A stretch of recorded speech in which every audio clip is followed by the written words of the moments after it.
It ain't no coincidence that everywhere I go, there's always a helicopter or some type of aircraft hovering over, being intrusive, invading, and harassing.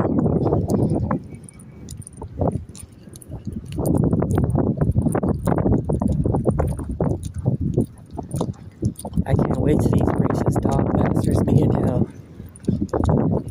People just trying to live their life, minding their business, doing their own thing. But these racist bastards always trying to interfere, trying to cause problems, trying to make stuff hard, trying to be difficult. That's why I know them and their ancestors are in hell. They gotta be destined for hell. They don't.